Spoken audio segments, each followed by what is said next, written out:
Hello, folks. Welcome to the New Guards podcast. So today is January 7th, and we are going to be going over a January 6th debate that happened between Alex Jones, Darren Beattie, Glenn Greenwald, and then the Krassenstein brothers and this guy Destiny on the left. We'll go through clips because we all know the left's talking points, so we don't really need to listen to them. But we'll be listening to mostly Darren Beattie and Glenn Greenwald because they have very prescient points that they're really dialed in, and they're very well researched on Yeah. that day and you know the election beforehand as well. So we're going to start off by going through January 6th, and then we're going to talk about the election itself, because the premise for the left is that there was false allegations about the election, about election fraud, and that Donald Trump tried his day in court and he lost all of his court cases, which is nonsense because none of the court cases were heard. Darren Beattie talks about the weaponization of the courts and them essentially being kangaroo courts at this point,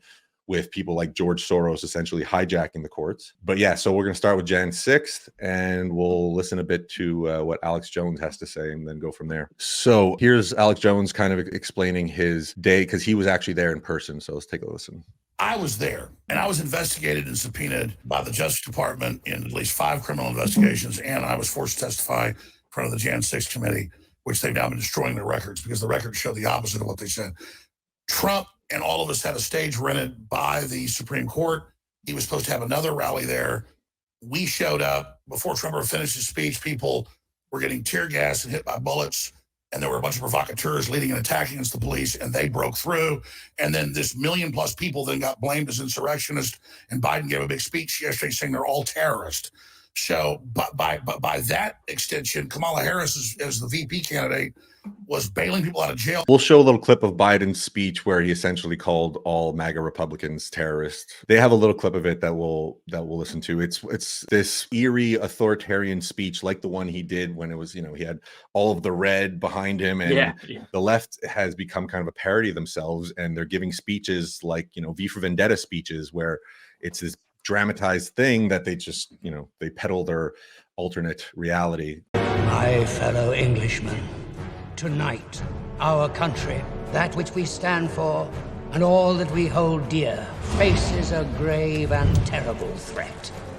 Donald Trump and the MAGA Republicans represent an extremism that threatens the very foundations of our republic. This violent and unparalleled assault to our security will not go undefended. They promote authoritarian leaders, and they fan the flames of political violence that are a threat to our personal rights, to the pursuit of justice, to the rule of law, to the very soul of this country. Our enemy is an insidious one, seeking to divide us and destroy the very foundation of our great nation. I will not stand by and watch. I will not, the will of the American people, be overturned by wild conspiracy theories and baseless evidence-free claims of fraud. I will not stand by and watch elections in this country stolen by people who simply refuse to accept that they lost. Tonight, we must remain steadfast. We must remain determined. But most of all, we must remain united. That's why tonight, I'm asking our nation to come together, unite behind the single purpose of defending our democracy regardless of your ideology. They're reading this like it's almost like a fairy tale or fictional like account of what's happening in the country right now. Yeah, that is actually the scariest thing that I could see, because you have a whole faction of people on the left that are living in a world that is not real. And that was similar. They're so removed from reality. Their reality is not reality. It's a media fabricated reality. It was the same thing for COVID, right? Just to touch quickly on COVID, it's our the reality, same people that are, right? Our reality did not reflect what the media was telling us was happening. There were not people dying in the streets. There was not, you know, mass death happening. The average age of people that died from COVID was above the average age of mortality in the US. So, you know, the whole thing, the media, it just goes to show you how powerful the media is to create this sort of matrix that people live in. And they're living in this world, this bubble, where they don't actually ever get the criticism or the reproach in a debate style format, let's say. And even when they are in debate, the 3 people that are on the left there are not there to listen to the other people. They're there to, you know, just parrot their talking points and kind of get them across. They're not there to actually learn anything. So Yeah, so we'll take a listen to that because it's one of those speeches where, you know, they say on the left that Donald Trump's being divisive, but meanwhile they do this kind of stuff, basically call a whole And, half the population terrorist. Like what? and a good point to be made too is the people on the left in this debate are definitely on the left, but the representation for the right, you can argue Alex Jones is far right, but I mean it's pretty close to center, I would say. So there isn't really like an extremist. It's not two ends of the spectrum. It's kind of like the center and left debating, which you would think would be better. It would be less hostile. But the people on the far right and the far left have a lot more in common, I think, than the people in the center now. Well, yeah. So we're not going to listen too much to Alex Jones because he, let's say, he's not the best debater, if you will. He likes to throw a lot of energy. He gets in his own way. He gets in his own way because he is a trove of information and data. But he definitely it was very tough to listen to this. Yeah, on the Alex Jones side, but Darren Beattie and Glenn Greenwald did a good job at just kind of bringing the energy down and actually having a reasonable, rational conversation. Because so the debate, just to put some context to it, you know, I'll start by saying if you want to hear this full conversation that we're having, you should go to X or Twitter or Rumble, because we're not going to be posting a lot of it on, you know, the Ministry of Truth orchestrator or choreographed Instagram and Facebook, because we like to skate the line so that we can still put out content there, and we know what can and can't be said there, which is unfortunate, but it's just the way it is. But so if you don't follow us on Rumble, please do, and you can go watch the whole conversation there. For YouTube and Instagram, you know, January 6th was a deadly insurrection, and the 2020 election was the best election in history. There was no fraud whatsoever.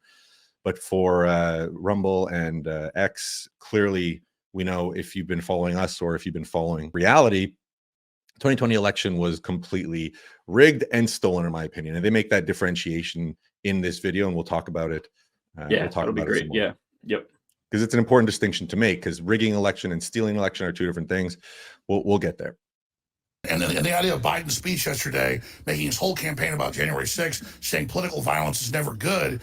The Democrats are the ones that called for political violence. So I was there with a bullhorn. I could only reach 100 yards out when the tear gas was hitting me, saying, don't go in, don't fight the police.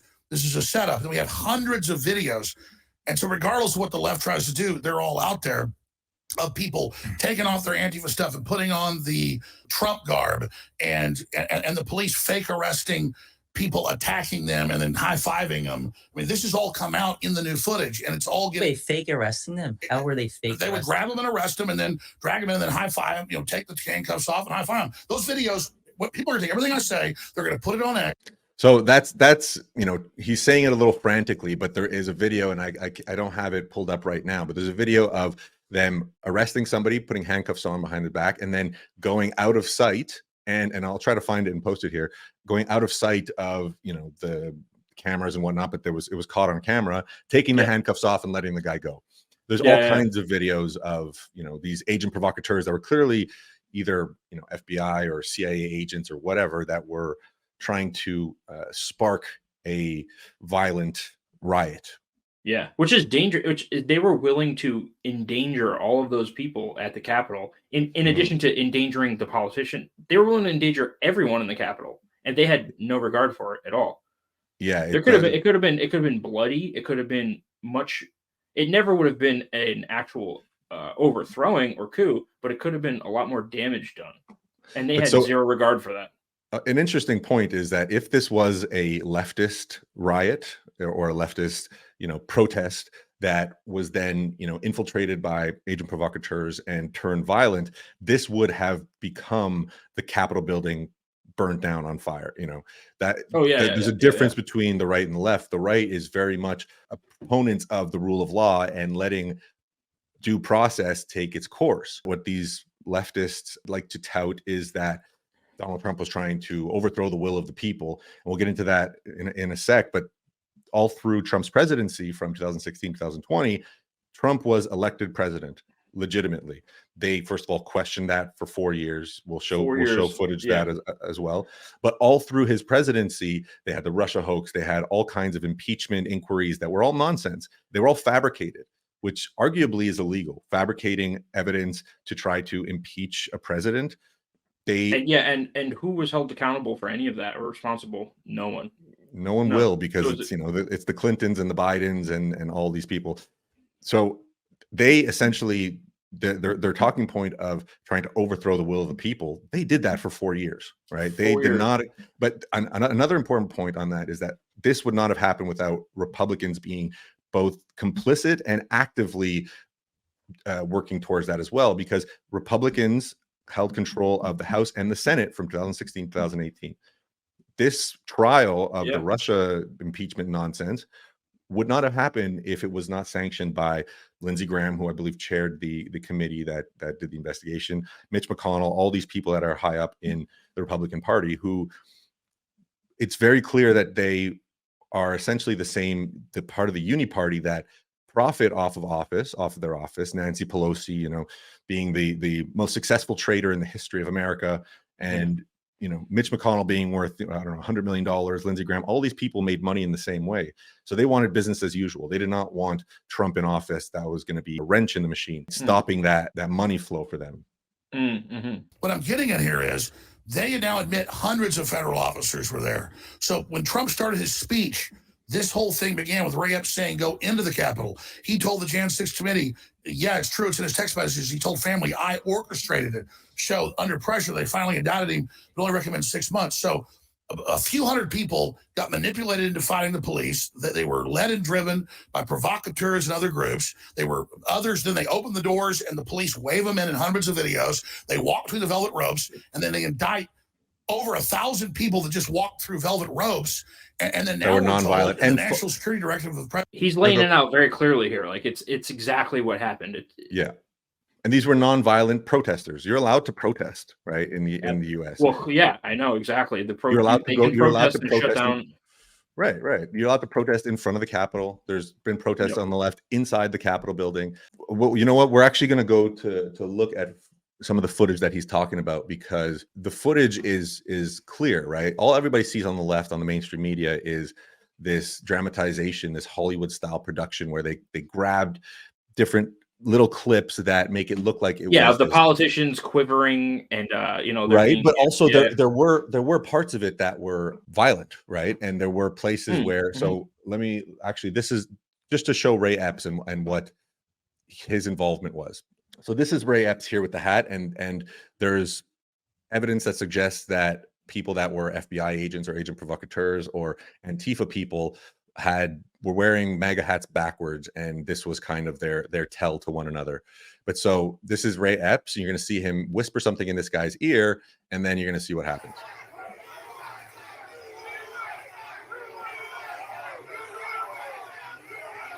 And so keep an eye on this guy with the hat, and he starts. So he's the one that is actually starting this. And then, if you have a mob of people, some of them will. Get back tomorrow. Here you go. I don't even like to say it because I'll be arrested. Well, let's not say it. We need to go. I'll say it. We need to go in to the Capitol. I'm probably going to go to jail tomorrow. We need to go into the Capitol. That's exactly what a Fed would say. I'm probably going to be arrested. And listen to this. Yeah. Yep. Right.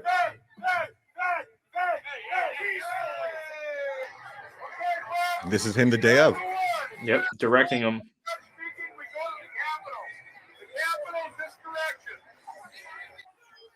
And this is the one person here that we have on video. He's in every spot. The events on January 6th saying, go into the Capitol. Go into the Capitol. He says, I'll probably go to jail for this.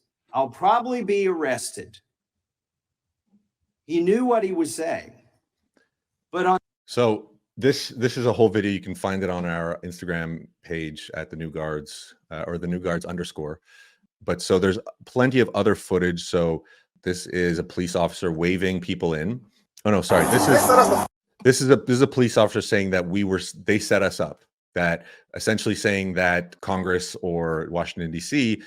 set them up and didn't give them enough personnel for what they knew would be 1 million people in Washington D.C. Right? Yeah. Didn't Trump have a request in for National Guard and it was denied? Absolutely.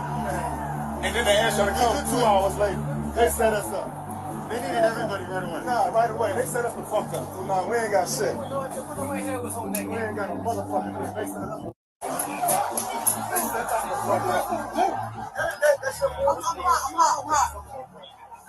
Here, you need water? No. Right. So this is one example. Yep. And let's see. Here you go. Who is this guy? And this guy has never been arrested. And all the people that were instigating violence and doing things like this and breaking into the actual Capitol building. Does this guy look like a MAGA guy? This guy has a walkie-talkie right there. He looks like a Fed, right? And look at his reaction when somebody confronts him.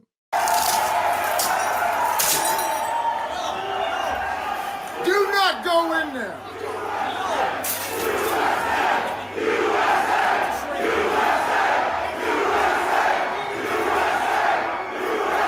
These people were everywhere. Who's this guy? The radio journalist from Michigan was shooting video that day at the Capitol. What he captured were two, most charitably called suspicious actors, but they are dressed in such a way that led him to believe that they were government agents. And one of them, after the windows had been broken by a protester. This is what Vivek Ramaswamy keeps referring to. This is entrapment. And there's clear evidence of it, but the courts have been weaponized in Washington, D.C. for sure, but all around the country, right? We know that George Soros has been funding DAs and prosecutors and judges everywhere. And there are these activist judges that are not actually following the law. They are essentially changing laws based on how they prosecute crime. Realized he was being filmed. A couple of really good questions of why. So this is not, there's so many instances of this. Let's see if I have there's more here. So much footage. It's unbelievable. Here, there we go. This is one that was taken on. And all of this stuff, once it was put onto Twitter, before Elon Musk bought Twitter, on Instagram as well and Facebook, all of this footage was removed. Just like footage of empty hospitals throughout the country was removed, right? But so look at this one. You've seen this one before, D, I think.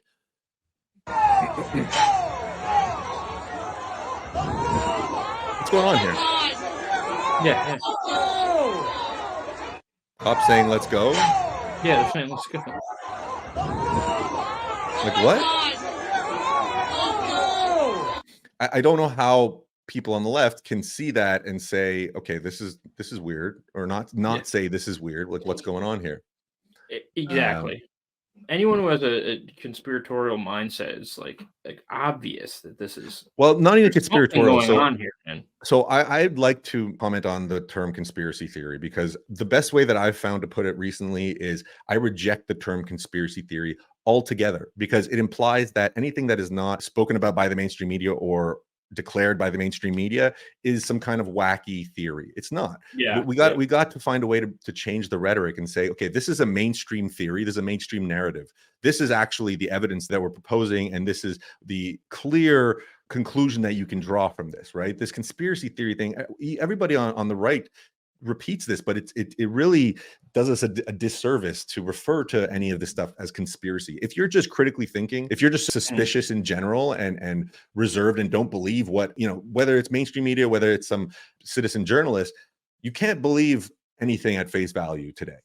Yeah, that's what I was saying, conspiratorial in the sense that there's conspiracy. I know what you mean. I know what you mean. But it's just, I know what you mean exactly. Yeah, there could definitely be a better way of speaking about it, but at the same at the same time, so I mean, the story goes that the CIA started using this term conspiracy theory around the time of JFK's assassination, and it was to delegitimize any questioning of the mainstream theory that there was one shooter and all that stuff. Exactly. It's a very effective term that has been manipulated and that's very effectively used. Useful. It's very useful. But we need to get rid of the power that it has and take that language back, right? The fact that there's a conspiracy and that we have evidence to suggest that this conspiracy is happening doesn't, saying the term conspiracy theory can technically be right, because we have the evidence that there's a conspiracy and we are putting the dots together, but it's just because it's so weaponized, it doesn't, does us a disservice. But there's one other thing I want to show you. I don't know if you know this guy, John Sullivan, or have heard of this guy. Anybody watching? So he's an Antifa. He's a known Antifa member. And it's this guy who actually wound up in the Capitol. And there's video footage of him in the Capitol. So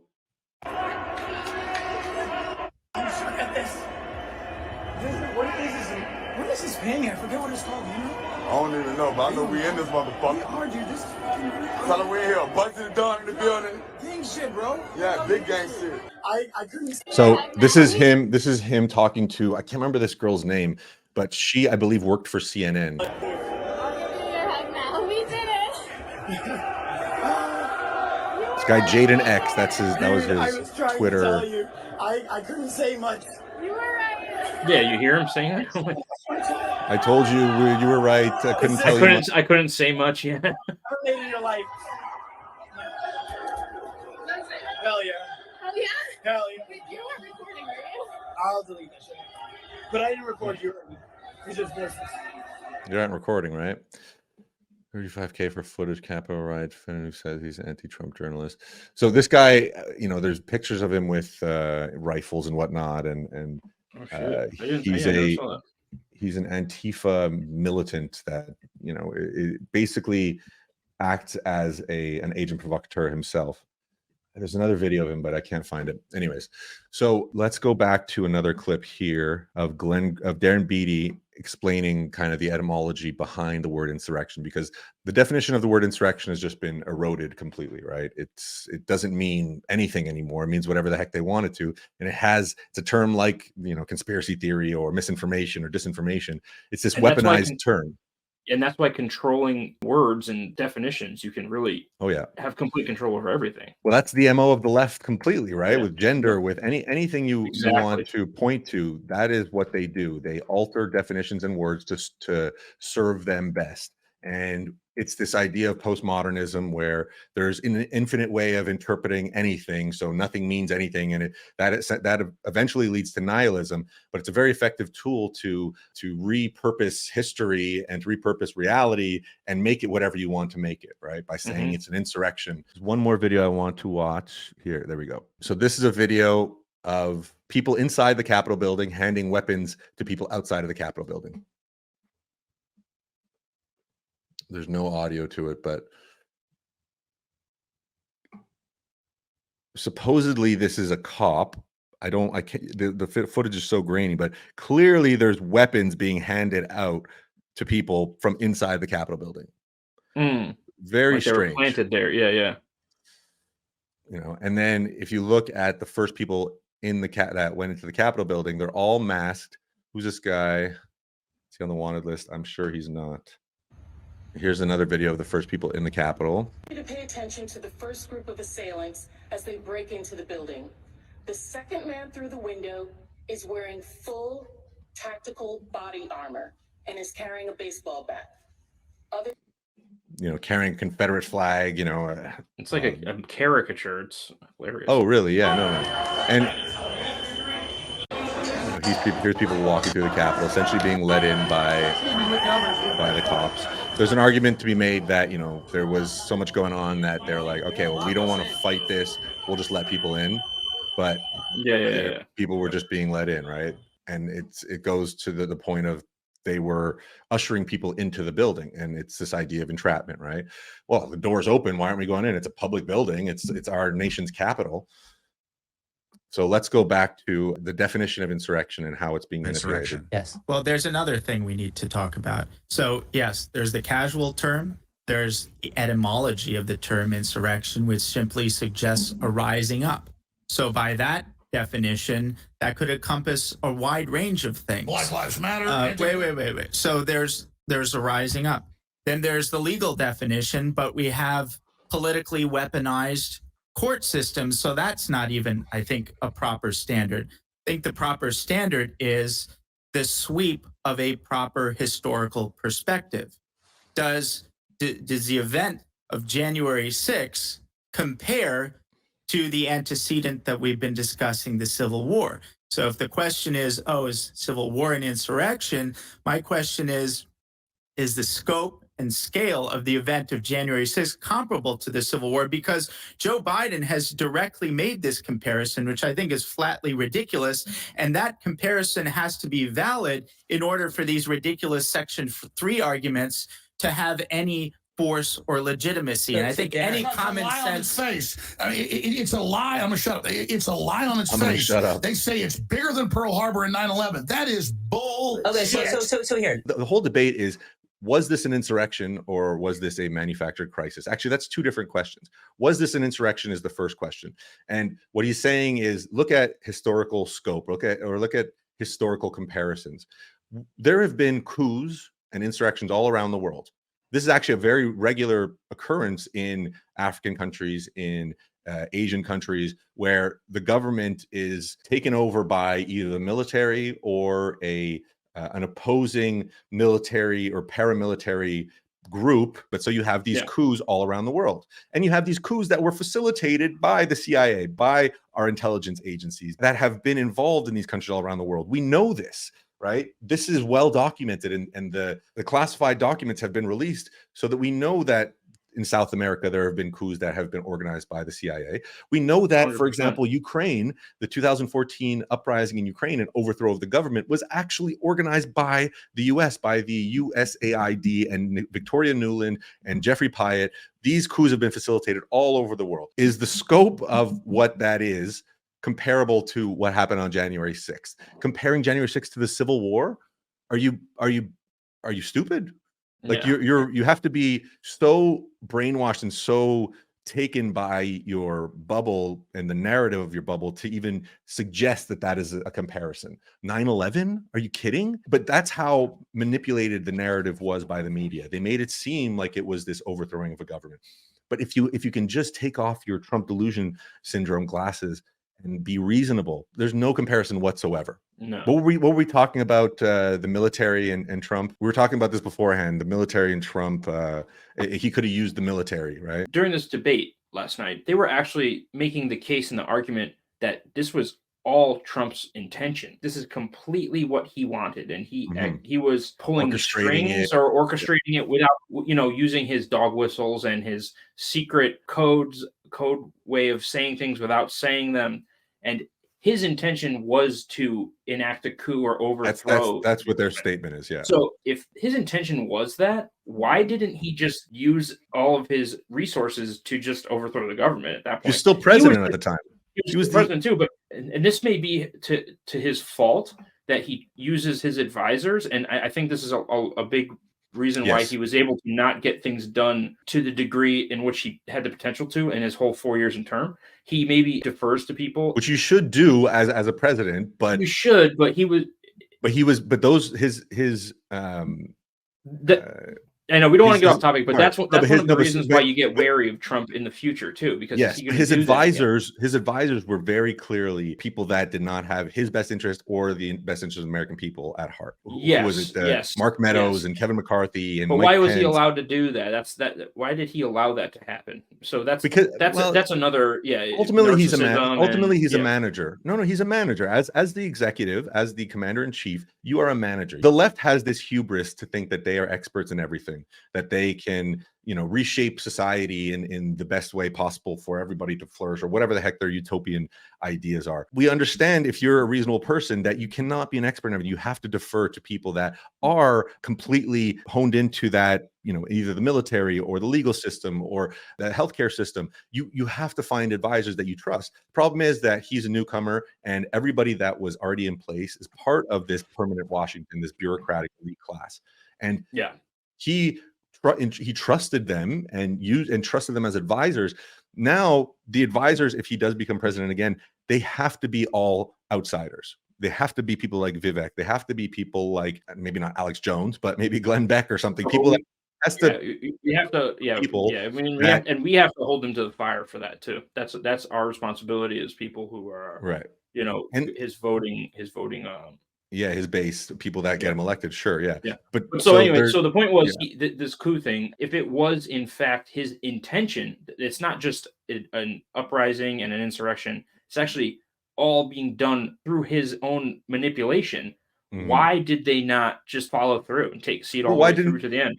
Well, he could have used the military, right? Yeah. So he in had the most multiple options. So he was using everything in his arsenal legally, and they're Through the just people. cherry picking this now and saying he was doing this all nefariously. But I think he was using every option granted to him legally. And then when he realized there was not, he ceded. Right.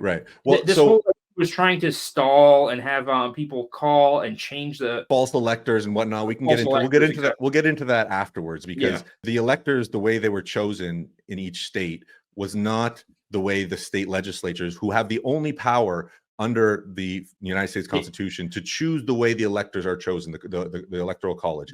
They were not chosen. Correct? The executive branch and the judiciaries changed the laws on how the election would take place. So the state legislatures. The state legislature, of course, they remove all nuance and they make it a very simple, digestible, very binary. narrative. Very binary. It has to be, otherwise you won't have people like this repeating these talking points. But so he could have very easily taken the military and said, look, the election was stolen. We have proof.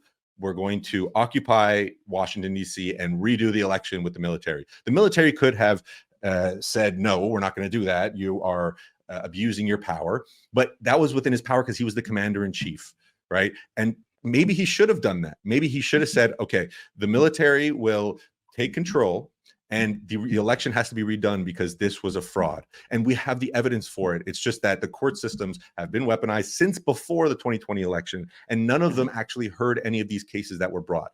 Beyond that, you had Texas and 15 other states sign on to a lawsuit that was suing Pennsylvania, Wisconsin, Georgia, all these 6 states that counted votes for 5-6 days after the fact, suing them, saying your election was fraudulent. And this case was brought to the Supreme Court, and the Supreme Court voted not to hear it, only because Supreme Court Justice Roberts, who is a Republican technically, voted not to hear it, because all of the Republicans, all of the conservative judges in the Supreme Court voted to hear this case. The Supreme Court exists. The Supreme Court exists to hear cases between states. That is why the Supreme Court exists. It's not for these silly little things. It is to hear cases that are grievances from one state to the next, or one state against another. I believe at that time, when the Supreme Court chose not to hear that case, Texas should have seceded. You have to use the weapons in your arsenal, and legally they could have seceded. There is a union in the United States that is bound by the Constitution. But if you deem that Constitution has been violated, which clearly it has been every step of the way, they just gaslight us into thinking that, oh no, what we're doing is completely constitutional and you are the crazy people. We know that the Constitution has been violated. The whole structure of the Constitution is, it's words on paper that are irrelevant at this point with how they are going about this. But so this was clearly not an insurrection. This wasn't even a well-trained militia, which the Constitution actually provides a precursor for, right? A protection for. This wasn't a well-trained militia. And if it was a well-trained militia, they could have legally come to the Capitol and said, I don't know how that would have played out. That could have wound up very violently. I want to interrupt you for 1 second. Everything please do. Otherwise, I agree. Everything you're saying, I agree with. But if there is a majority, and I would wager it's a majority of people in this country that don't prescribe or subscribe or believe in what you're speaking, because I do. Exactly what you're saying. That do believe what I'm saying. Yeah, no. There's no. I think there's a large amount of people that don't believe what you're saying. Of course, but I think it's a majority that does. No, I don't think so. I think so, because I think it's like 20% of the population. So what? Let me just get my point out.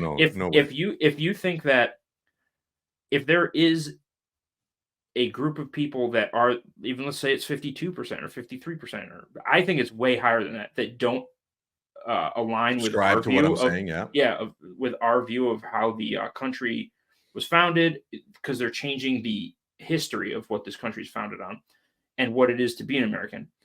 What do we do? Like, we can't petition our grievances. We can't do this and that, because if the majority of the people do not support that, what's the alternative? That's what I'm getting at. What if it's not the majority? You're saying if it's not. Why do you think it's a majority of people that subscribe to this leftist stuff? I don't think it's what's your rationale? I think my rationale is that, so maybe let's say it this way, like, let's say maybe it's an equal playing field with the amount of people that are, let's say, leftist and people that are people that are actually like have nefarious or underpinnings where they want to like change the structure of America, right? And then there's the people who are more like conservative, who want to embrace what America was founded on. I think that history is changing, and they're able to. We've talked about this before. Downstream is downstream culture, and yeah, exactly. So if the group of people in the middle don't know history, or they know the history that they're being manipulated into knowing and understanding, it's going to lean more that direction as opposed to our direction. No, the numbers is the major question. So the struggles here in the middle with getting people more towards our side. This is for Twitter, because this can't be said on Instagram or Facebook. The 2020 election was completely manipulated, I believe. So if you look at the numbers, and the 81 million votes to 73 million votes, it's absurd to think that there was 30 million more voters from 2016 to 2020. Yeah. That I meant to so talk what to you. I suggest is that the actual vote tally, if there was not this major fraud, would actually have been 73 million to 52 million voters. Yeah. I believe that I agree with that. the silent majority is actually the majority, that the people that are on the right, there's definitely a line between people that think that the election was completely stolen versus rigged. And it was rigged, and they're going to talk about this. It was rigged because there was collusion between the social media companies and the FBI and the CIA, and then the laptop, the Bunker Biden laptop, and all that stuff, and then changing the laws. Well, the changing of the laws by the executive branches of each state, the executive branch and the judiciary, behind the back of the state legislatures, that is rigging the election, and that is illegal. It is illegitimate. Actually, the way the election took place in these states is illegitimate on its face. Very basically, legally, from a legal standpoint, the state legislatures are the only body that can change election laws and that can choose the way the electors are chosen. And that is why when they say that they are false electors that they sent, no, these were the electors that were chosen by the state legislatures. Your electors that were chosen in this fraudulent way, that were chosen by this manipulated election where you allowed mail-in ballots 3-4 days after the night of the election, they are the false electors, right? So we have to change the rhetoric and confront them when they say these things. These are not these people aren't confronted when they say you sent false electors, they're false election fraud claims. There were hours, probably 150 hours of hearings in Arizona, in Georgia, in Pennsylvania, in Wisconsin. In all of these states, there was the state legislatures that had hearings that were completely, blacklisted or not covered by the mainstream media. But so the point being that we are the majority, that the election in 2020, the fact that it was stolen makes it seem like leftists are the majority, but they're clearly not. There was not 81 million people that voted for Joe Biden.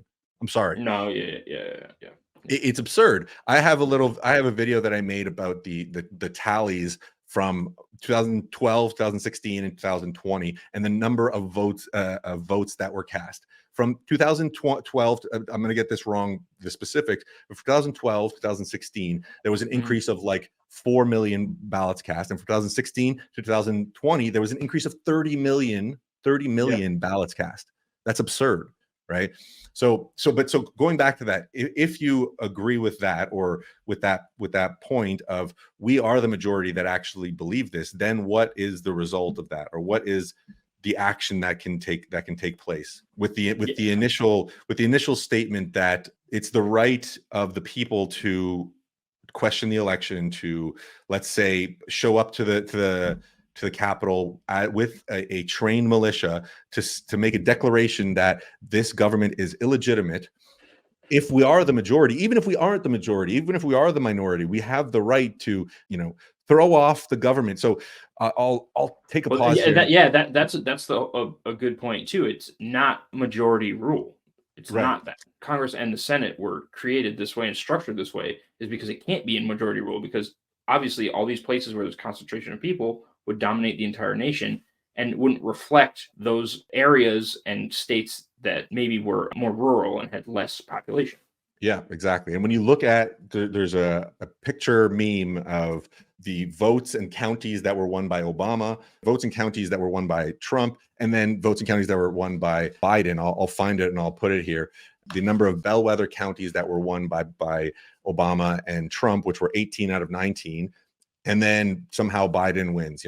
It's very clear that these centers, these cities where there has been a history of voter manipulation. You know, Detroit and in Pittsburgh, I believe, is also well known for voter fraud. Anyways, you can win the election just because of the way the Senate. Anyway, so we'll get that another time. But so just to touch on why we are called the New Guards, which is a name that you came up with that is brilliant. So I'm going to read that the quote of the Declaration of Independence, because it is so important to what we're saying. It is saying that if the government becomes corrupt, it is the right and duty of the people to essentially throw off that government. All right, the old guard. Governments long established should not be changed for light and transient causes. And accordingly, all experience hath shown that mankind are more disposed to suffer, while evils are sufferable, than to right themselves by abolishing the forms to which they are accustomed. But when a long train of abuses and usurpations, pursuing invariably the same object, evinces a design to reduce them under absolute despotism, it is their right, it is their duty to throw off such government and to provide new guards for their future security. So that's the impetus behind what we are doing here. The new guards. Exactly. And what is that saying? That is saying that if you have evidence that the government is irredeemably corrupt, it's time to start over, essentially. And there's a case to be made that is where we are. So there's a case to be made that it would be legitimate and it would be constitutional to overthrow the government. That is a whole not overthrow, but yeah. Well, overthrow, literally overthrow, to make a declaration that you are despotic, the same way that the founding fathers made a declaration of independence saying that they had these grievances with the crown in England of all these oppressive measures of taxation, and we can make a list 10 times, 100 times longer than what the list is in the Declaration of Independence of all the grievances we have against our government that is oppressing us in so many ways. The tax, what was the tax? 4% maybe, or it was 2%.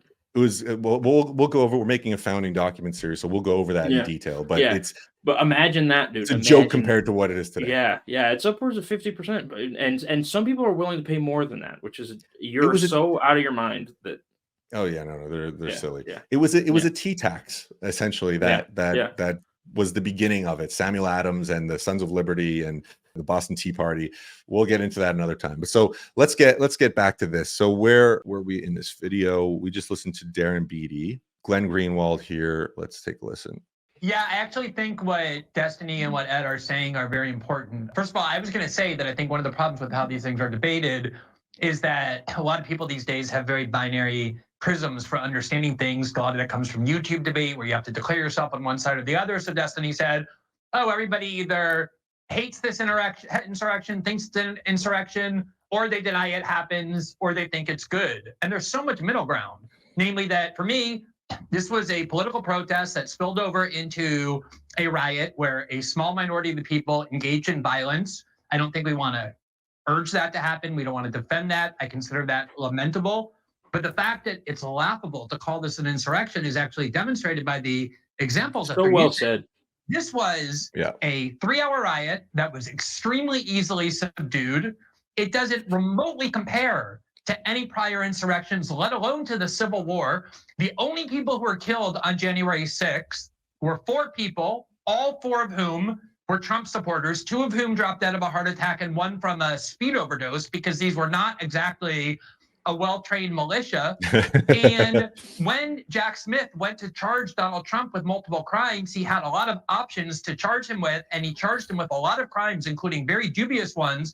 He did not charge him with inciting an insurrection for reasons that I think we ought to ask ourselves why. But the fact that this is such a minor event in history is demonstrated by the fact that the media, who needed this to be a major event, immediately started lying about what happened, saying that Brian Sicknick was murdered when he had his head bashed in through a fire with a fire extinguisher, only to learn that actually he called his mother that night. He was fine. He died the next day of what the coroner said were natural causes, because the media knew that if you can't say that even one person supposedly perpetrating the insurrection killed anybody, pulled out a gun, let alone discharged the weapon, all of which is true, it's a joke to call this an insurrection. At best, it's a riot. And that's the reason why Trump hasn't been charged with an insurrection. The only time he ever commented on January 6th about whether he thought there should be violence or not was when he said the following. He said, I know that everyone here will soon be marching over to the Capitol building to peacefully and patriotically make your voices heard. He urged them to be peaceful in how they went there. Every step of the way. Every step of the way, he urged a peaceful protest. And they still to this day, you have people like AOC saying, oh, yeah, it was a deadly insurrection. And there's six people that were killed, 6 cops that were killed that day. Still in therapy for It's the most absurd thing ever, and they just lie through their teeth without any repercussions whatsoever, right? To say that there were, and an important point to the make accountability is really important, man. There's no accountability for anything in this country. Well, that's one of the reasons. That's one of the reasons. So for Breakaway USA, the idea of it is to create a parallel economy, parallel society. Well, they already are being created, these parallel economies, and to just kind of emphasize that we need to have a parallel society where we have our own trials, where we have our own deliberations about what the Constitution should look like, or what amendments we should add to the Constitution, or trials for things like this, where we have debates like this, right? So this is a really good debate, even though the people that are there on the left are, delusional. It's a really good debate to have, and we need to have these more often, where we have these points being made, because, maybe with more, maybe with some people that have a bit more to offer too. It's right. Not, and it's not just talking points. It's but so it's so clearly what Glenn Greenwald is saying here. It's so clearly not an insurrection. It's so laughable to even call it an insurrection. They were going further and saying it's a coup, a direct coup attempt to overthrow the government of the United States. There was zero collusion or zero coordination between people that were there, other than the clear agent provocateurs that were either FBI or Antifa or whatever. Exactly. There was nothing. Like it was investigated by this committee that had access to, basically could have subpoenaed access to anybody's phones that were there, and there was nothing. And the way they've treated these January 6th protesters, these people that committed no violence whatsoever, that just walked through the Capitol, it's one of the most despicable things that I've seen in U.S. history. Glenn Greenwald made a point that not too many people are focusing on either, is that there wasn't any Republican representation on that council either. Like there was it was literally just like a uniparty, a one-party decision. We're going to hear that. We're going to hear that after, for the first time in history. Yeah, we're going to hear that after. So let's finish hearing what he has to say. If there was violence, I think you can make the argument that the FBI informants that even the New York Times admits were there were the ones that urged it. But even if the people who were there were the ones responsible, at best this is a riot. You could so easily make the case that the 2020 riots were a far greater insurrectionary threat than anything that happened on January 6th. That's perfectly said. I would ask the left over here. I know Ian's asked the questions. I mean, I don't know. Did you guys see Biden's speech? I mean, it's an hour long. So actually, let's go to his speech because it's absurd. So Biden had a speech yesterday on the anniversary of what are people calling it? The Fedsurrection. Peaceful protest. Oh, this is an interesting. Political violence is never, ever acceptable in the United States political system. Never, never, never. Never. Give them the kind of pride and boldness that they need to take back our country. So let's start marching as a Lincoln Wall. USA! USA! USA! That's what happens when election lies are pushed through the media. Who has the ultimate authority to deploy the National Guard? The ultimate authority rests with Trump. He saw people saying, hang Mike Pence. He was instigating violence against Mike Pence. The U.S. Department of Homeland Security had already declared that. They say these things like he instigated violence against Mike Pence.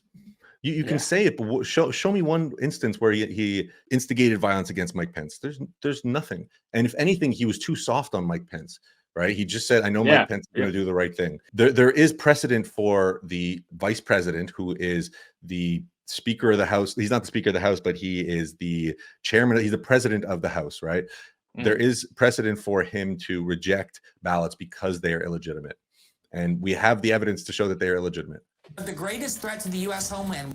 A comment actually on January 6th is, and on the election, is it's such a masterclass in manipulating reality. It needs to be studied how they used this one small event to completely derail a powerful grassroots movement to question the election, and then took that and used that manipulation of it to persecute everybody who then questioned the election, right? It's the biggest weaponization of the government that we've ever seen in our lifetimes, but probably in U.S. history. possibly also because it's the most powerful government that we've ever seen in U.S. history and the history of the world, really, right? Yeah. Oh, yeah. Yep. Was not ISIS or Al Qaeda, but instead domestic extremists, far right extremists to be exact. So let's walk down Pennsylvania Avenue. I want to thank you all. God bless you, and God bless America. Okay, so that's part of it, but I want to see the clip of Biden mumbling from yesterday's. It's only 50 seconds, but let's load this up. Not sure what Trump's mob wasn't a peaceful protest. It was a violent assault. They were insurrectionists, not patriots. They weren't there to call it whatever you want to call it. They were there to destroy demented the old fart. Constitution. Mm-hmm. Trump won't do what an American president must do. He refuses to denounce political violence. Oh, he refuses to denounce political violence.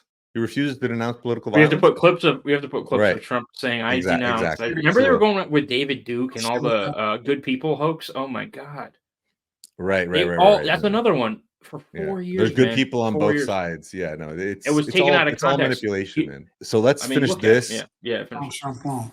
Political violence is never, ever acceptable in the United States political system. Never. Never. Oh, I gotta find. There's no place in a democracy. I gotta find this clip. Hold on. You can't be pro-insurrectionist and pro-American. So there's a clip of Democrats. I'm not going to find it now, but I'll play Like it here. Maxine Waters calling Yes, for all of violence. them. Yeah.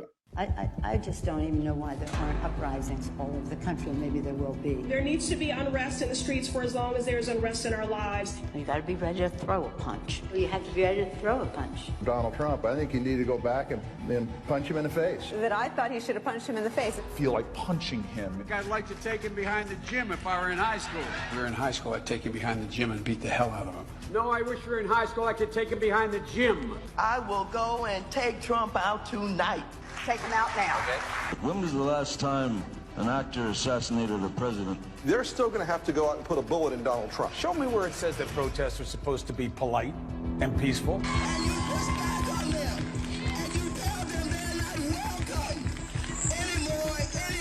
I have thought an awful lot about blowing up the White House.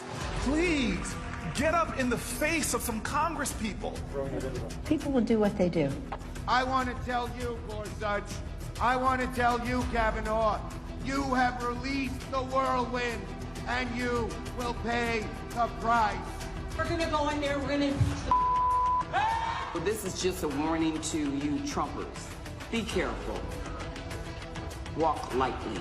And for those of you who are soldiers, make them pay. And Nancy Pelosi essentially calling for violence, like very explicitly. And there's nothing resembling that Trump ever did, right? There's nothing resembling the call for violence that they made when it came to George Floyd or all these whatever the hell they were talking about, or the Supreme Court making a certain decision. Nothing resembling the scope of that. Kavanaugh and like all that. Yeah. So it's another example of their delusion. You know, they are completely delusional. But so here's a video actually that we can take a look at. Censored video reemerges of Antifa, blackclad, disrobing. So this is the video that Alex Jones is talking about in the debate.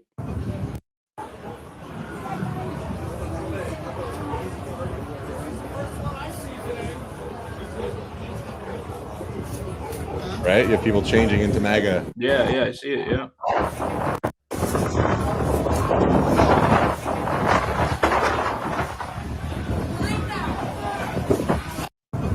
How absurd. People don't have like a pragmatic approach. Yeah, to all anything, this though, like- stuff was removed from Twitter though at the time. And the only reason we're even able to see it is because of Elon Musk and Rumble.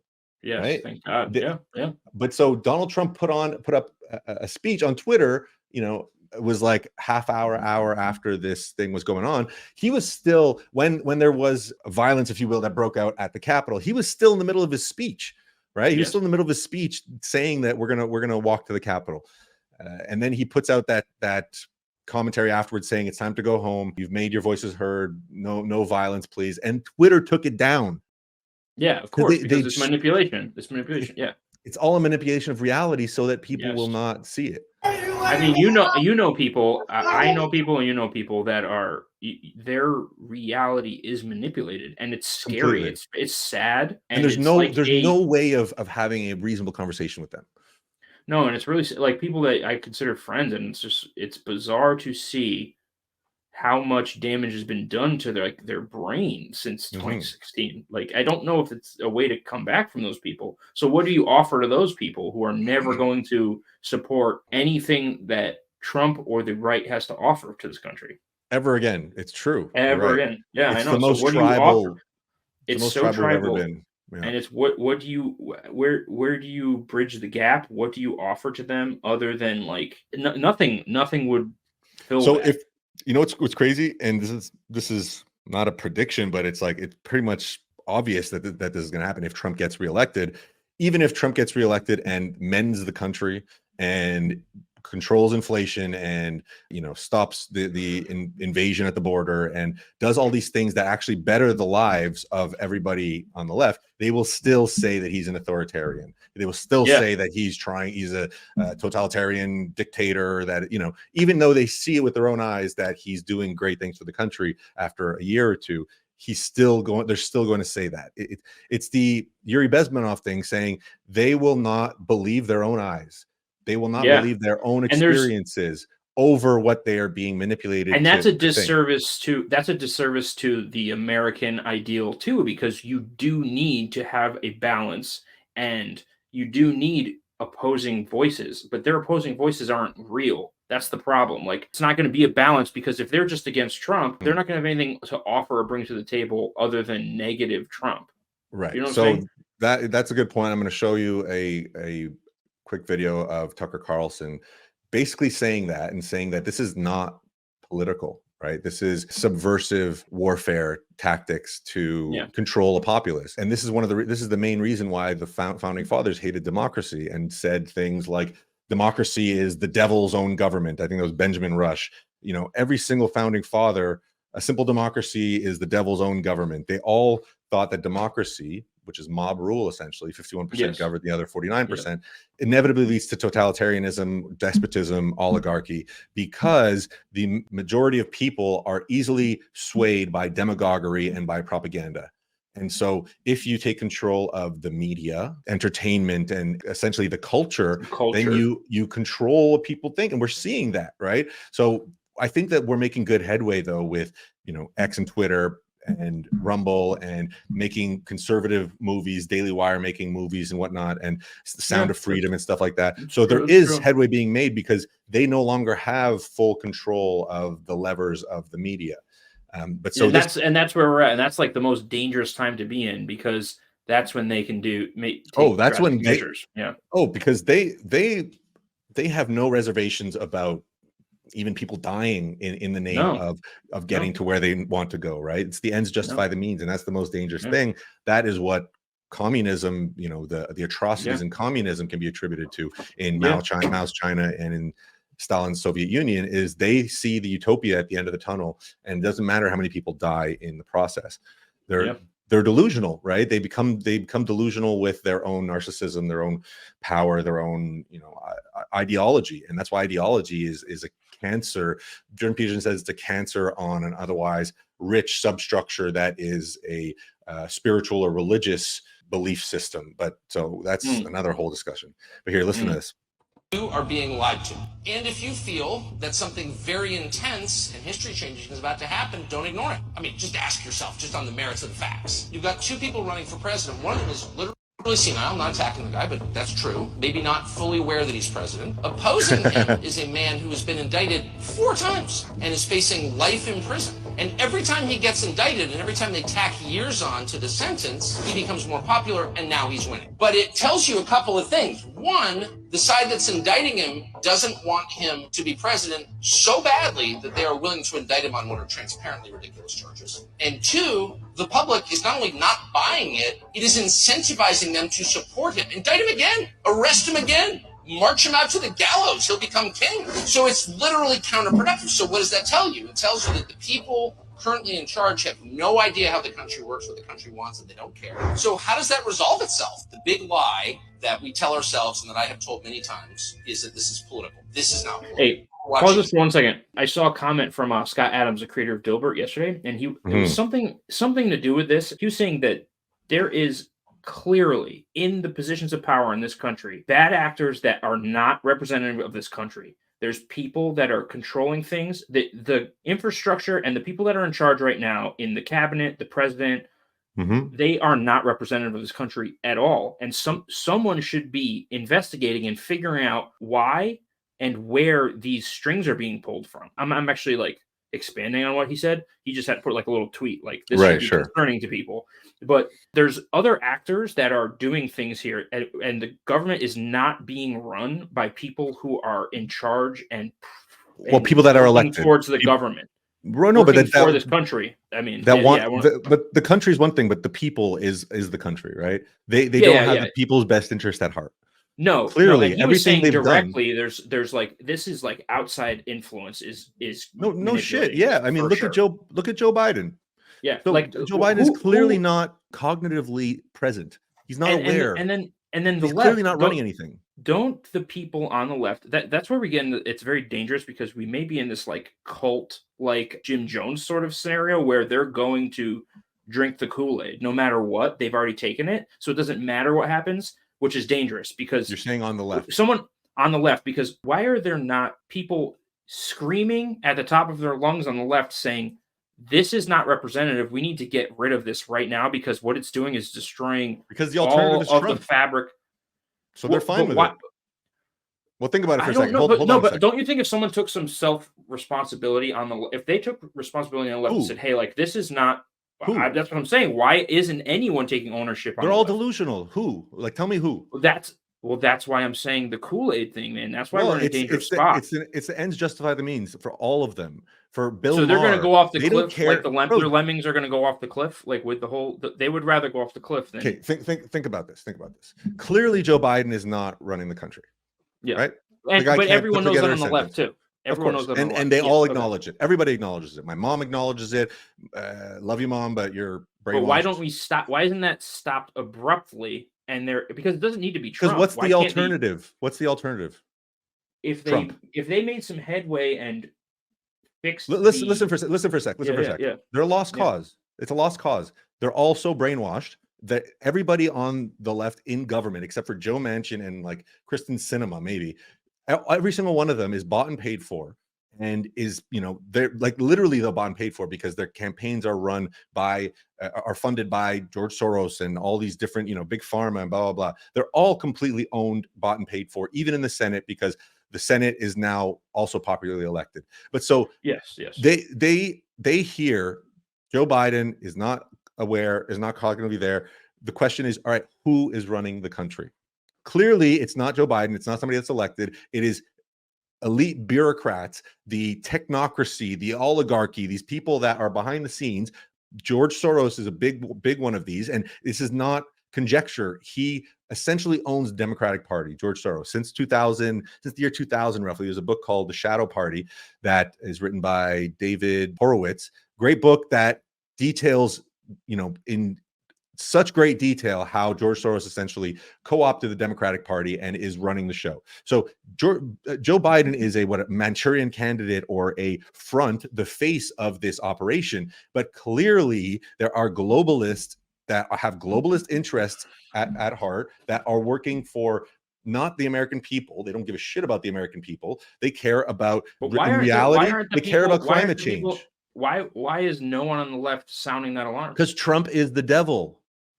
So they rather that it's beautiful. These people beautiful. Well, it's insanity. Brilliant. But Trump I'm is saying it's so brilliant because they have the people who should be. They're just there's nobody that's reasonable on the left anymore. Nobody in the Democratic Party. There's nobody that's reasonable.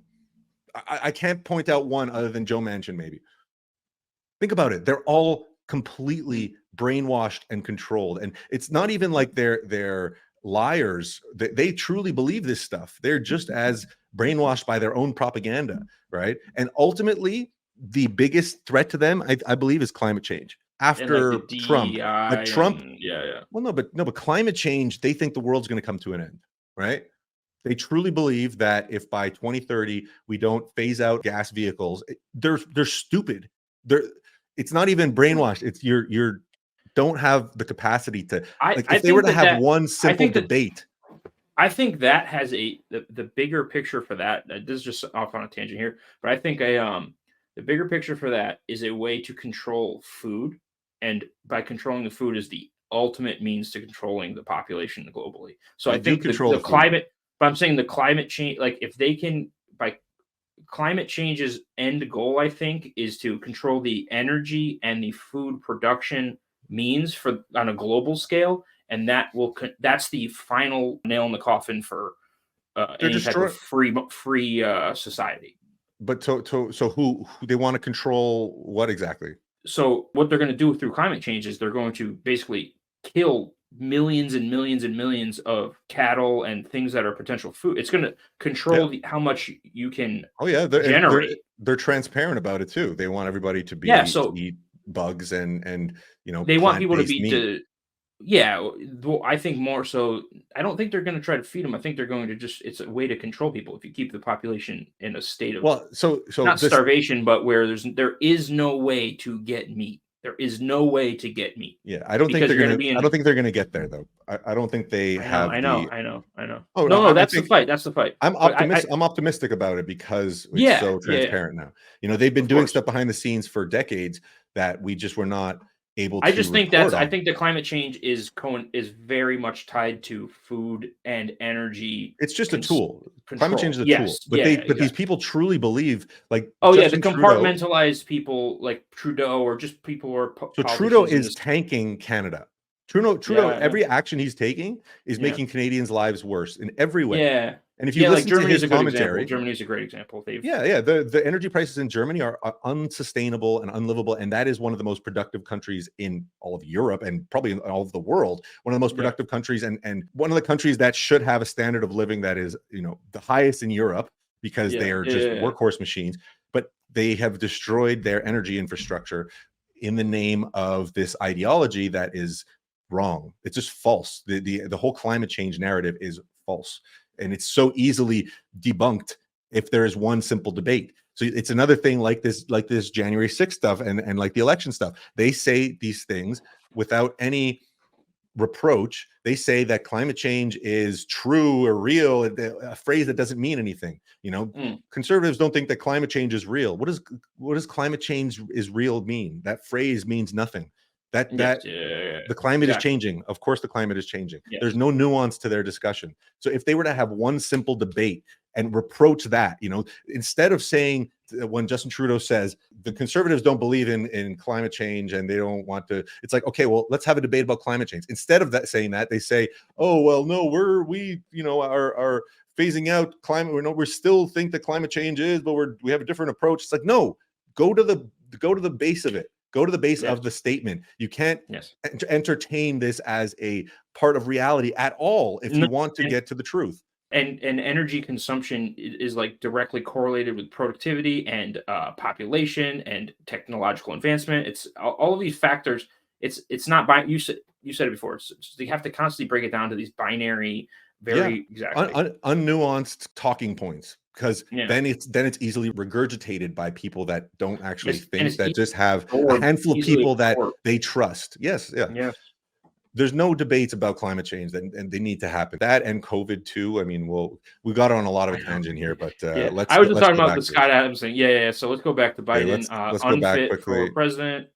So this is an important part here that Tucker's saying. It's not political. The lie that we tell ourselves, and that I have told many times, is that this is political. This is not political. What we're watching is not political. This is not politics. And everyone deserves to live in a country governed by politics, not force. You say you hate politics. What's the option? Force. You only get two options. And we're past the political stage. Nothing that is happening now can be explained through conventional political terms. Period. What's happening is bad behavior for its own sake. There is no upside to the great trends of our age.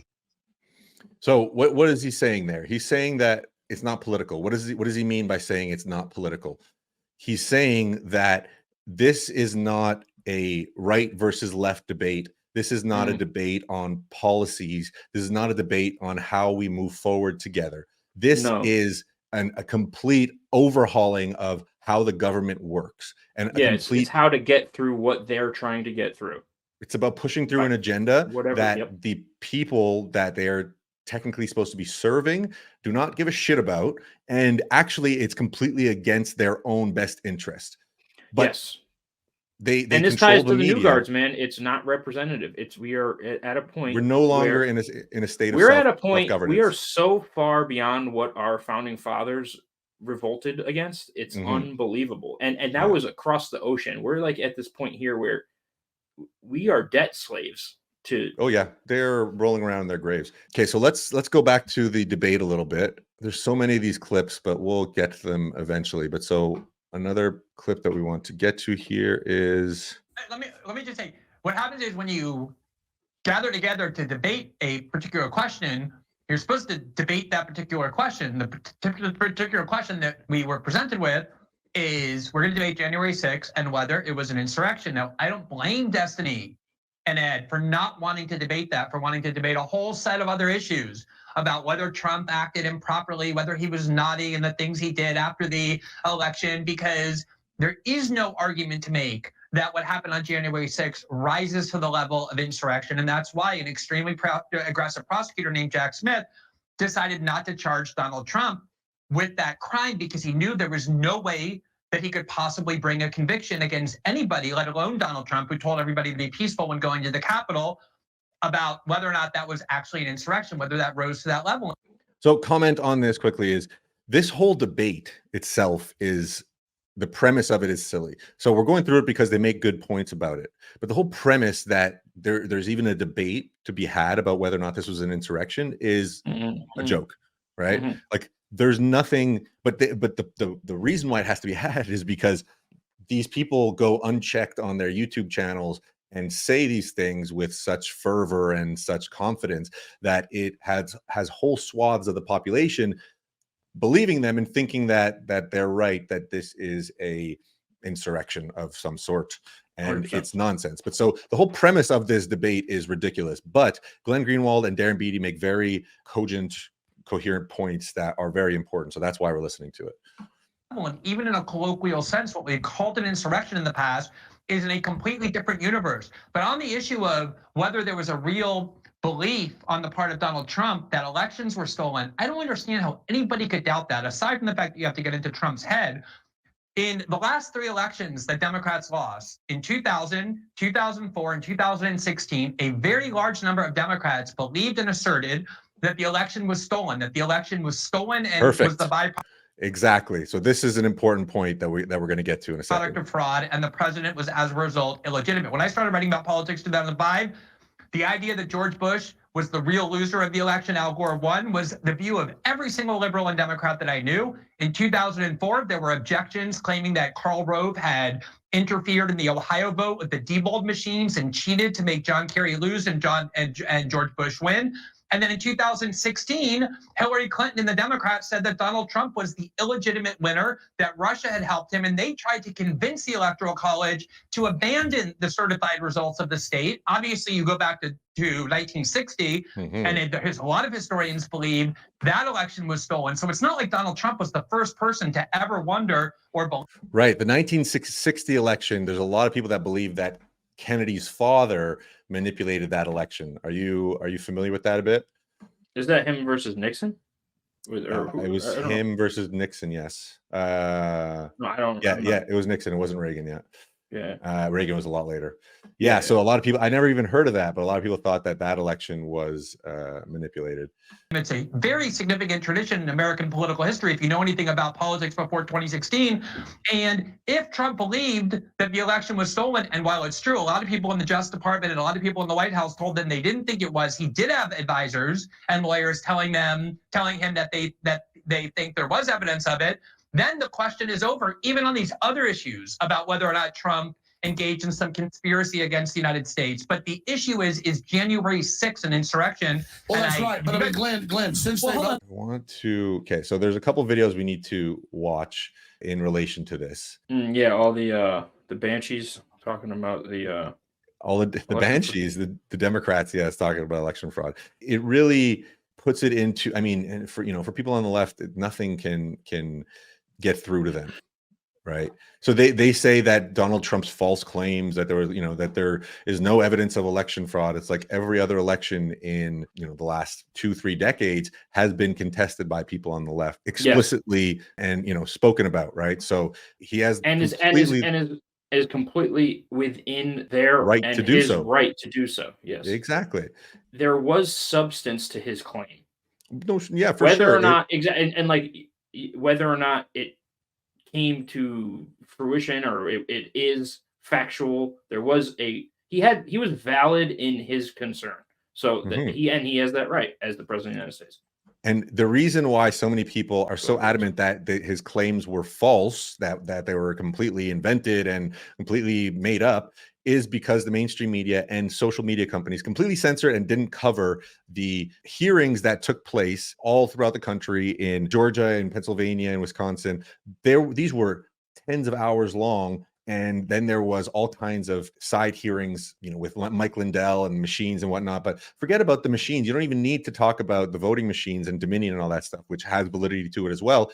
The mail-in ballot scheme was so rampant, it's crazy. But so here we're gonna watch a couple videos of the left, because the left will say, "Oh no, that's not true." Well, no, let's take a look. Okay, so this is how long is this video? This video is 20 minutes long. This is 20 minutes. We're not going to go through watch the whole video, but this is from 2016 to 2020. Virginia just stopped using touchscreen computer voting because it's so vulnerable. Right. Oh, really? You need to look at all the voting machines. Every Secretary of State needs to be, assisted in making sure that they are not being hacked and this video is by Kanekwa the Great on Twitter. He did a good job at attacked. I continue to compiling think that this. our voting machines are too vulnerable. Researchers have repeatedly demonstrated that ballot recording machines and other voting systems are susceptible to tampering. Even hackers really? with limited prior knowledge, tools, and resources are able to breach voting machines in a matter of minutes. In 2018, electronic voting machines in Georgia and Texas deleted votes for certain candidates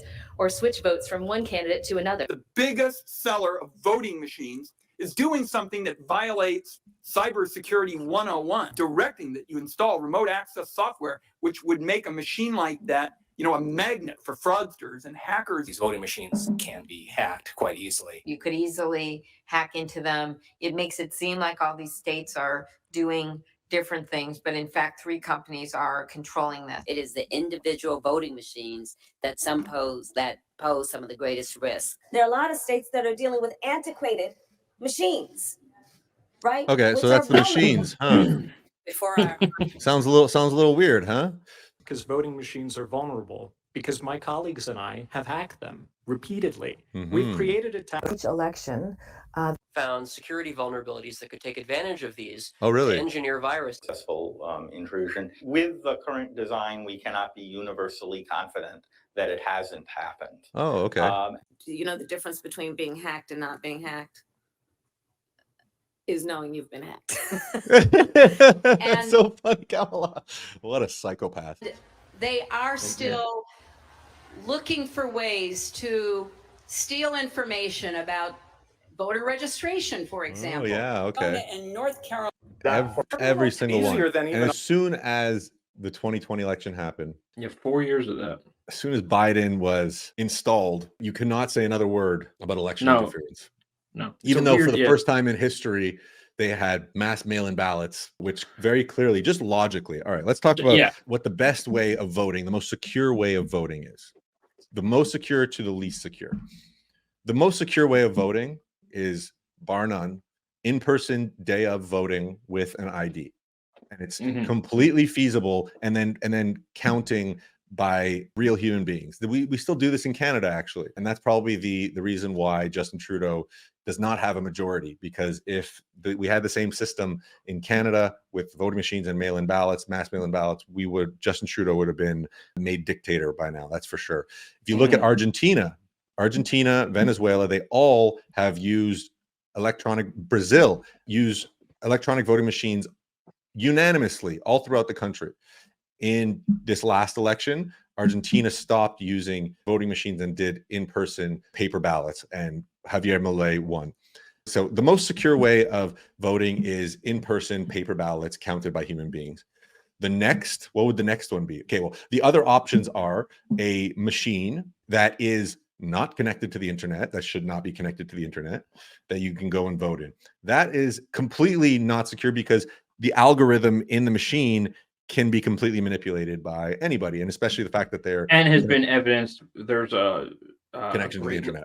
There's a great lady who Black Box Voting Systems, I forget her name, but she's been documenting this for like 15 years, 20 years. Right. This is like back before like Bush era, and there's many back doors, and the way that they're designed, and the companies that design them, it's like a revolving door with people who were politicians before. You're exactly. Yeah, but another thing, it's if we're able to access our bank accounts in seconds and have be able to verify our identities and do all these things online, why can't there be a government? And we're sending hundreds of billions of dollars to Ukraine. Why can't we develop some type of software technology where you can verify a kind of blockchain where you have an account, you have a voting account, maybe it's tied to your bank account, maybe it's tied to you have a way to a Face ID or something when you're able to verify it, and you're able to go in and cast a vote, a single vote. We have AI now. You go in front, you have voice activation, you have voice recognition, face recognition. There's definitely, if there was a need for or a want for a system to be that would make it easier for people to vote, it could easily be done. 100%. Why wouldn't you want there to be an easy way to be able to vote? But because you want to be able to control it. But you don't want to make voting easy. You want to make it easily accessible, but to have restrictions in place to make sure that it's robust and there is no fraud. Because it's so easy for there to be fraud. If you watch the documentary 2000 Mules, this is a whole business. There's a whole business of what's it called? Voter harvesting, vote harvesting. It's ridiculous. Okay, so Trump has every right to question the election, and we've seen that the left has done it for years. Every time they lose an election, once they win an election, they have full control of the media. So anybody that's questioning the election is a loony. So it's just so blatant. That's powerful. The media has created the illusion that the 2020 election was perfect and there was no fraud, along with social media. They will not be able to do that this time with Twitter and with Rumble being so dominant in the space and so prevalent in the space. Yeah. But so let's look at Ken Paxton explaining how the mass mail-in ballot scheme was stopped in Texas by him and his attorneys, and how these voter laws were illegally changed in these other states. And there's this whole report or article called, what's it called? Let me see if I got it. Yeah, The Secret History of the Shadow Campaign That Saved the 2020 Election. So this article that we can go over another time, it's actually backwards, but it is a Time article that was released February 4th, 2021, so not long after. But it details how all of these changes that were made to the election process that were illegal. They're bragging about it, right? This is this a couple of years ago. It was and we'll go over it again, but because this is also a tactic, though, right? A tactic they do is, first of all, they accuse you of what they're guilty of. That's a Saul Alinsky tactic and Rules for Radicals, but also getting ahead of the narrative and putting out this narrative yourself. You're like, oh yeah, we know we did all this. Well, that shit's illegal, dude. This is not how you run an election. So this alone is proving that the election was a fraud, just in the way that it was run, not even in the way that it was counted, which is a whole nother story. Let's actually look at, before we look at that, let's look at, so first of all, okay, this is important. So this is Nancy Pelosi's daughter basically acknowledging that this whole thing was manipulated by the media, which we know to be true. All right, now let's watch this for the first time. Right now, people are still leaking. There's two things. Media needs stuff to fill. I mean, if you watch TV on January 6th, it was like January 6th, 24/7. As time goes on, it's going to be less, and as So I think also people are gonna lose their office, the jobs. The people that were there are gonna lose their jobs. It's not gonna mean anything if you weren't even there. If there was an insurrection, you were supposed to be in line, marching. You're in the military, you know this. No, that's You were supposed to have a plan. Exactly. It's called operations order. You sit down overnight with your soldiers. You go over. All right, you're gonna go here. You're gonna go in by this side. At this time, we're gonna take over this. There's none of that. If you look at insurrection, it's the sorriest insurrection in the 20th, 21st century ever. No guns. No plan. People taking selfies. A guy smoking pot. I love the guy. Yeah, I'm like. Well, we do that. We just went to New Hampshire last week for the guy that just was drinking beer wine. I think. So this is under. Oh, so this wasn't. She wasn't on record saying that stuff. Ah, okay. No, she was secretly filmed. Cool. Good. Yeah, but so I mean, it's just what we know to be true, right? And it's actually very well said, right? If there was supposed to be if this was an insurrection or some kind of coup, this was supposed to be a militarized, organized occupation of the Capitol building with people with weapons in the most weaponized country in the world. You know, the country with that is the most has the most kind of spirit of self-defense and using guns to protect oneself against the government. In a country where that's the reality, you're telling me that there was a planned coup insurrection and nobody had any guns, there was no plan to do anything. I mean, it's silly. It's silly, and that's why the whole debate is kind of silly on its face, right? But at the same time, you need to make the points because a lot of people on the left never see this. They never see the opposing view because they do such a good job at sheltering them from reality, I would say, but the opposing view. So before we look at Ken Paxton, I want to look at this quickly, which is footage of the Georgia election.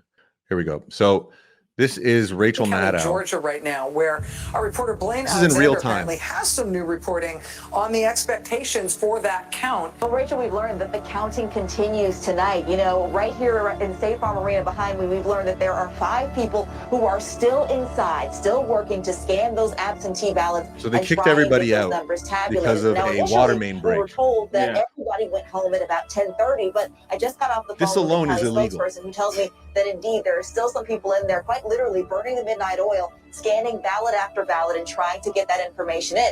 And Blaine, specifically, you said 5 people are inside that building. That's 5 of 5 actual individuals who are working on all the absentees in Fulton County right now? Just 5?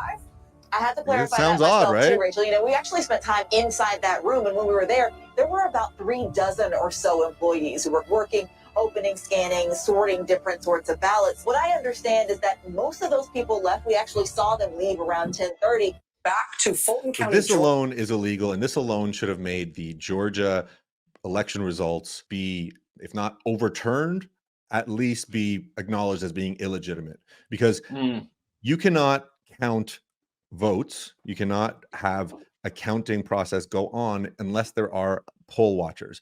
And they made up an excuse that there was a water main break, kicked everybody out, and in the middle of the night pulled out boxes of ballots from underneath tables, okay, and kept counting, and there was this huge vote spike for Biden that completely coincides with this event that took place. This alone should have made the election, because the Georgia election was decided by 11,000 votes, something tiny like that. I didn't know that. Yeah. Oh, nothing. And then that's significant. Pennsylvania as well was Trump the night of, when you're supposed to declare who the winner is. The night of, Trump was up by 850,000. I was up watching this. It was like 3 a.m. I'm like, all right, Trump won. And as I keep watching, I'm just seeing, they just keep like eating more and more of it. And he went from being up 850,000 votes in Pennsylvania to Biden winning by like 20,000 votes. And then they call it, this is like a week later. Yeah. Yep. It's absurd. The whole thing is absurd. So we know that the election was completely manipulated, stolen, and rigged, right? Rigged being they changed the rules illegally, and stolen being they then after the fact in the counting completely manipulated the votes, the mail-in ballot votes and the Dominion machine votes. Did you see the lawsuit that they have for Rudy Giuliani? Rudy Giuliani, I heard about it. They're suing him for like $150 million. The people they're actually suing, it's these people in this video that are suing him. This girl Rose and her mother that are suing him for they're suing him for it's one of these women here. They're suing him for what's it called? Defamation, no. Yeah, defamation. Yeah, $150 million. There's the whole court system in the U.S. is a joke. Actually, there's a good quote here that I'm going to be referencing in the future by Thomas Jefferson, and it's exactly what you were saying before, that if the court system is the arbiter of much that goes on, then we're screwed. So Thomas Jefferson says, to consider judges as the ultimate arbiters of all constitutional questions is a very dangerous doctrine indeed, and one which would place us under the despotism of an oligarchy. Because the courts are very easily subdued or subverted, sorry. So last thing, I want to watch something quickly, which is Ken Paxton explaining the mail-in ballot scheme. I love this guy. This guy it was single-handedly saved Texas. There's lots of voter fraud going on. We have proof of it. And don't let people make you feel stupid for bringing up the obvious, which why can't we, if you're so sure there's no voter fraud, make sure that you vote with a photo ID, that mail-in ballot is more secure. Why would anybody that cares about fair and free elections in a democracy actually criticize you for wanting to protect your elections? If you do not take care of election integrity, we do not in our own states focus on protecting. And this is a strategy that isn't going away for the left. They're going to continue to try to steal elections. And I know it's controversial to say it, and somehow they get to cheat. And I'm telling you, I had 900 cases in Texas. I only have 3 or 4 lawyers that can do them. So if we had more lawyers, we'd be doing more prosecutions. They've asked me today to talk about a very controversial topic. I'm actually going to say these words you're not really supposed to say them in American politics anymore. You can get censored. You can be criticized by the media. The words are election fraud. And I'm just going to say them out loud because it's happening not just in my state, but all over the country. And I only have a few minutes to talk about it. I could talk about it for a very long time, and I don't think that would be productive. But I can tell really one quick story that will sum up the issues that we are struggling with as it relates to election fraud in my state, and I believe across the country. So in Texas, we have very specific laws about how you can do mail-in ballots. And I can talk about voting machines, all kinds of different ways that election fraud occurs. But the one that I know happens very significantly, at least in my state, and I think across the country, is mail-in ballots. And our legislature passed, when I was in the Texas House, we passed a photo ID law. It's been very effective because when you have to show up with a photo ID, it works pretty darn well as opposed to showing up with a utility bill. And it's interesting because the argument has been that's discriminatory. Now, as we all know, to check into this hotel, you had to show a photo ID. To get here on a plane, you had to show a photo ID. Pretty much everything you do, and no one looks at it as discriminatory or illegitimate, except when you vote. For some reason, the argument is that's discriminatory. It's so one of the most ridiculous arguments. But people do. I mean, you go on a university campus. And you've seen that Ami Horowitz video. It's perfect. Oh my God, it's so racist. Like the reverse. Yeah, like the actual racism is people on the left like thinking that is racist, right? Yeah, thinking that having a photo ID is discriminatory, meaning that like people of they're color lesser. People of color aren't smart enough to get a photo ID, or they wouldn't have a photo ID because they're, I don't know, poor or whatever. That is the most. That is racism. That is actually it's that's the real soft bigotry of low expectations, but they don't understand that, leftists are truly the racists. And, they do have a history. The Democratic Party has the history of being slave owners and of being racists, right? The KKK was funded by the Democratic Party and was run by the Democratic Party. And, David Duke was, I don't know if it was David Duke or Robert Byrd. No, Robert Byrd, who was a member of the Senate or the House. He was Hillary Clinton's mentor. Joe Biden spoke at his funeral, and this guy was basically a card-carrying KKK member. The history of racism is on the left, and they have this whole myth of the party switch, which Dinesh D'Souza completely destroys. Very well done. Paxton goes through this scheme and explains exactly how it works and how he was able to shut it down. So this is very important, and more people need to see this. Even though we all have to provide the same thing. Well, fortunately, in Texas, we passed it, and it's been over a decade. It's been very successful. And despite the claims that voter participation would go down, voter participation has gone up because people trust the system. They're more likely to go vote. Seems very reasonable, and it's actually worked very well. It works very well in states that require photo ID. If you do not have that in your state, you have a high risk of voter fraud.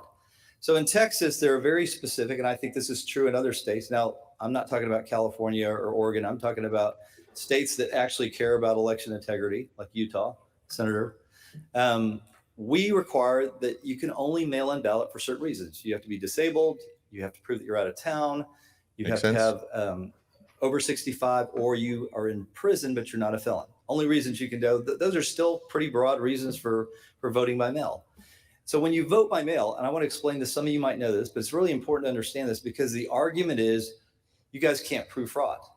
And guess what? The other side, because of the way they do this, is absolutely correct. Because when Exactly. you That's the whole typically mail- scheme. That's the whole scheme, is that their statement is you can't prove fraud, but the way that they have committed this fraud makes it so that there's no paper trail. And it makes it so it's possible to prove it, because once those mail-in ballots go out, you have no control over the outcome of them or where they're used or how they're used, right? But the thing is that what he did to stop it was he stopped them from ever being able to go out. He stopped the executive branch and the judiciary from actually sending out these mail-in ballots. So he'll explain. Mail-in ballot. You have to request by application. You sign that mail-in ballot. Say, I need this mail-in ballot because I'm over 65 or I'm going to be out of town, and you send it in, and they send you a ballot. You vote. You stick your ballot into an envelope. You sign that envelope, and you send it back in. And they don't have a photo ID, but they can compare signatures. That's what they do. It's called signature verification. It is not ideal. It is not the most safe process, but it is something, and it works okay. Well, what happened during COVID, and it happened in my state, and I want to tell you that story because I think we were able to stop what other states didn't see or didn't try to stop. We ended up having judges in about 12 different counties basically ignore our state law and say, no, because of COVID, we're not going to follow state law. And by the way, these were all very liberal counties. This was Travis County, which is Austin, Harris County, which is Houston, Bexar County, which is San Antonio. They decided they would just mail out ballots to everyone. Right. So to even get a mail-in ballot, you needed to send an application in and which is reasonable. Right. You shouldn't just get mail out. But so the whole COVID exactly. It's absurd. Like there's the whole COVID thing though was the rationalization for it. And it was exactly all along the way, and this is going to be a unpopular take even on the right, because everybody on the right thinks that the virus was made in a lab, COVID-19 was made in a lab. This take goes along with a new trend, if you will, or something that is becoming more spoken about, which is the fact that viruses don't exist and that COVID never existed. COVID is a complete medium fabrication that was used to usher in this mass mail-in ballot scheme. All right. So that is my take on COVID and the fact that, so basically this was the extension of their plan to get rid of Trump from day one. This will obviously go on Twitter and nowhere else, or Rumble as well. But so from day one, they were trying to remove Trump by impeachment, by whatever means they could muster up, whatever kind of phony charges they could come up with. And then for 4 years, they had think tanks and strategized on how they would remove him eventually if they were never able to impeach him during his 4-year term and make it so that he wasn't able to run again, right? So this was a 4-year process, and this is something that they've had in the bag for years, right? They've tried to have the H1N5 and Zika and all these different viruses. It's this century-long propaganda medical machine that has been one of the most lucrative parts of medicine because of the vaccine industrial complex, if you will. So my take is that COVID was completely media manufactured. That if you were sick during this time, you were sick for other reasons, and we can go into that another time. But the idea is that COVID was completely ushered in because of the need to justify the mail-in ballots being sent out en masse, and it was effective and it worked. So these people, look, you have some of the best minds on the left, right? And ultimately, it's like they know that mail-in ballots are the way to have mass election fraud. You work backwards from there. What are the options for you to have mass mail-in ballot scheme? It's either a war, a civil war, or this virus narrative is something that they were able to peddle as well. And for more context, we will make more videos about this, because It's something that if you've never heard of this before, this idea that viruses don't exist, not only COVID, that no viruses exist, it is very staggering. It takes you back, but we will justify this in further videos. And think about it. What other rationale is there for sending out mail-in ballots? The only way that they stole the election is because of COVID. Lockdowns. Yeah, they need lockdowns. Lockdowns. They needed a reason for mail-in ballots, and that's it. So anyways, folks, this has been a long podcast. Thank you for joining us, and thank you for being here till the end. If you are, we will be doing this weekly. This is so necessary. There's so much more to talk about January 6th and the election. We got a lot coming. We got a lot of stuff coming. Oh yeah. So follow us on Rumble, particularly if you're seeing this on Instagram or anything, Rumble and Twitter, because that's where we can actually speak the truth. So take care, folks. Tell us what you're interested in hearing about. Oh yeah, absolutely. Yeah, comment on what you want us to talk about. Absolutely. Thanks, all right. Guys. Peace.